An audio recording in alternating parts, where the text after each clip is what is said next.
हमारा जो पैरेलल में लगा हुआ कंपोनेंट है रजिस्टर, उसका एक सिरा अगर नेगेटिव से कनेक्ट कर दिया जाए तो आपको बजर देखने को मिल जाएगा, और दूसरी साइड में एक मल्टीमीटर से आपको रेंज सेट करोगे, ये वाली मल्टीमीटर में एक रेंज होती ना, ये वाली रेंज, तो इसको सेट करोगे तो आपको जो है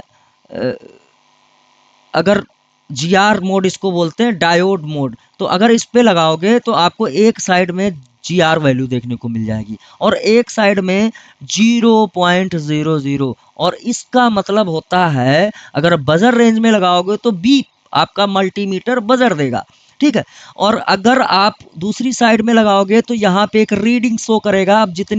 जितना यहाँ से ग्राउंड से जितना रेजिस्टेंस क्रिएट होगा उतने की आपको रीडिंग शो कर जाएगी, जैसे कि 582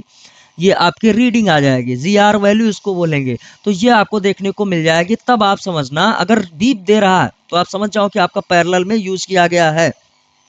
रजिस्टर, ठीक है। सेम इसी तरीके से आपका जो कैप होता है, कैप भी ज़्यादातर आपके मदरबोर्ड में पैरेलल में यूज किया जाता है, और एक सिरा आपका लाइन पे, पॉजिटिव लाइन पे या जो भी लाइन है जिस पर रीडिंग आएगी वो सिरा, दो पोल होते हैं तो उस पे कनेक्ट करेगा, एक ग्राउंड की लाइन पे, इसको नेगेटिव मान ले तो ग्राउंड की लाइन पे कनेक्ट करेगा। तो अगर ये एक साइड पे जी आर वैल्यू दे दे और दूसरी साइड पे आपका बजर दे, बजर बीप करे, तो आप समझ जाना कि ये पैरेलली कनेक्ट है।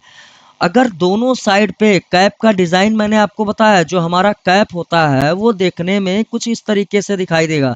इस तरीके से, और जो रजिस्टर होगा वो चपला होगा, और जो कैप होगा वो उभरा होगा, ऊपर उभरा हुआ, दोनों में दो पोल होंगे। तो जो आपका एक पोल होगा एक साइड का, अगर वो सीरीज में लगाया हुआ है भाई साहब, तो कैप अगर सीरीज में लगा है, इस तरीके का कंपोनेंट है और सीरीज में लगा हुआ, तो दोनों साइड आपको रीडिंग देखने को मिलेगी, दोनों साइड। लेकिन अगर एक साइड लगाते हो तो टी टी करके मल्टीमीटर आपका बोलता है, तो आप समझ जाना कि वो पैरेलली कनेक्ट है, और जिस साइड में टी बोल रहा है वो सिरा आपका माइनस का हुआ, ग्राउंड से जुड़ा हुआ है, नेगेटिव से जुड़ा हुआ है, और जिस साइड में आपको रीडिंग देखने को मिल जाए, रीडिंग, वो साइड आपकी पॉजिटिव से जुड़ी हुई है, ठीक है। अब ये अगर कैप क्या होता है आप समझना, सारी चीज़ों को एक्सप्लेन करता जा रहा हूँ बीच बीच में। तो ये जो कैप होता है इसका इंटरनली स्ट्रक्चर होता क्या है, इस तरीके से इंटरनली स्ट्रक्चर होता है, बीच में ओपन रहता है, खाली रहता है, खुला हुआ, ठीक है। और इसको ऐसे पैक कर देते हैं इस कंपोनेंट को, तो अंदर जो है ना तो ये पोल इधर से इसको टच कर सकता है, ना ये पोल इसको टच कर सकता है, क्योंकि बीच में खाली है, ओपन है। तो अगर जो है कोई भी लाइन पे लगाया गया तो इसकी एक क्षमता होती है, अभी आगे बात करेंगे कैप क्या है, अभी हम रजिस्टर पे बात कर ले रहे हैं। तो इसकी एक क्षमता होती है, ये अपने अंदर स्टोर करता है चार्ज को, बैटरी जैसे हमारी होती है तो बैटरी हमारी चार्ज हो जाती है, वैसे ही हमारा कैप जो होता है वो अपनी इस वाली जगह में ऊर्जा को स्टोर कर लेता है, ठीक है, संरक्षित कर लेता है। और अगर जिस लाइन पे ये लगाया गया तो उस लाइन पे इसको पैरेलली, एक साइड ग्राउंड में कनेक्ट है और दूसरी साइड में आपका जो है पॉजिटिव की लाइन में कनेक्ट है। तो होता क्या है कि जब भी इस पे कोई ऊर्जा डाली जाती है तो ये अपने इस खाली जगह पे ऊर्जा को, जितनी क्षमता का लगाया गया, मान लीजिए 10 वोल्ट का कैप लगा दिया गया, तो ये 10 वोल्ट तक की ऊर्जा को अपने अंदर स्टोर करके रख सकता है। और जब लाइन में आपकी कोई भी लाइन, जैसे आप लोगों ने बहुत सारे टेक्नीशियन से सुना होगा, यूट्यूब पे देखा होगा, बहुत सारे टीचर से सुना होगा कि वोल्टेज को, लाइन को स्टेबल करने के लिए लगाया जाता। तो भैया स्टेबल होता कैसे है कि जो आपका वोल्टेज आएगा कुछ इस तरीके से आएगा दौड़ता हुआ, कि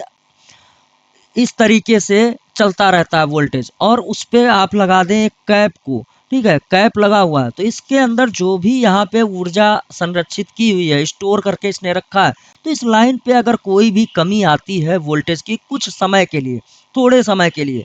तो ये क्या करेगा, अपने अंदर की ऊर्जा को यहाँ पे इस लाइन पे डाल देगा, और जब भेजेगा ऊर्जा तो इस लाइन पे जो ऊर्जा की कमी थी वोल्टेज की, तो वो कैप पूरा कर देगा अपने अंदर से निकाल करके। ठीक है, अब होता क्या है कि इस लाइन पे आप सोचो, अगर ज़्यादा वोल्टेज आ जाए तो ये तो स्टोर करने का काम कर रहा है, ये अपना 10 वोल्ट तक का वोल्टेज जो है स्टोर करके रख सकता है। लेकिन ज़्यादा आ जाए तो क्या होगा कि ये वाला पोल और ये वाला पोल और बीच में आपकी जो जगह खाली पड़ी हुई थी, आप समझना, जो बीच में जगह खाली पड़ी हुई थी और ये साइड में ये लगे हुए हैं आपके पोल से जुड़े हुए, ये आपस में कर जाएंगे टच, जुड़ जाएंगे। तो आपका जो है आपस में जुड़ जाएंगे, तो ये वाला पोल अंदर से शॉर्ट कर गया, जुड़ गया। जब जुड़ गया तो ये शॉर्टिंग हो, ये कैप आपका शॉर्ट कर गया, ये कंपोनेंट आपका शॉर्ट कर गया। तो शॉर्ट कंपोनेंट को मदरबोर्ड पे कैसे चेक करोगे? मल्टीमीटर को बजर रेंज में जब लगाओगे तो इधर भी बजर आएगा और इधर भी बजर आएगा। कहने का मतलब है तब आपका ये कंपोनेंट शॉर्ट कर गया। अच्छा, अब एक मेन चीज यहाँ पे समझ लो कि बहुत सारी जो है आपकी एक लाइन में बहुत सारे कैप लगे हुए हैं। आपका ये एक लाइन मैंने पॉजिटिव बना दी, एक बना दी नेगेटिव, समझना इस बात को। अब यहाँ पे एक कैप लगा दिया गया, ये कैप लगा दिया गया, एक ये कैप लगा दिया गया, ठीक है, यहाँ, और एक कैप और लगा दिया गया। अब ये कैप क्या होंगे कि जैसे ही इस पे ओवर वोल्टेज आया और मान लीजिए ज़्यादा वोल्टेज है या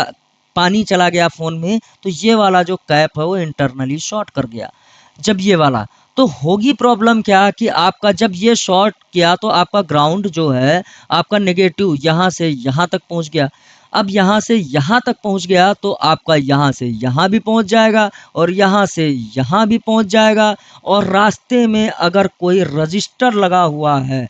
तो रजिस्टर के एक सिरे पर यहाँ भी पहुँच जाएगा।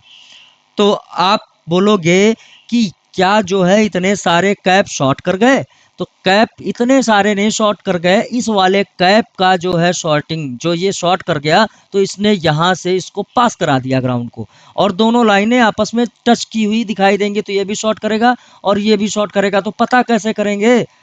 ठीक है, अभी देखते हैं, एक चीज दिखाने वाला हूँ आपको कि रजिस्टर जो है वो कैसे रेजिस्टेंस क्रिएट करता है।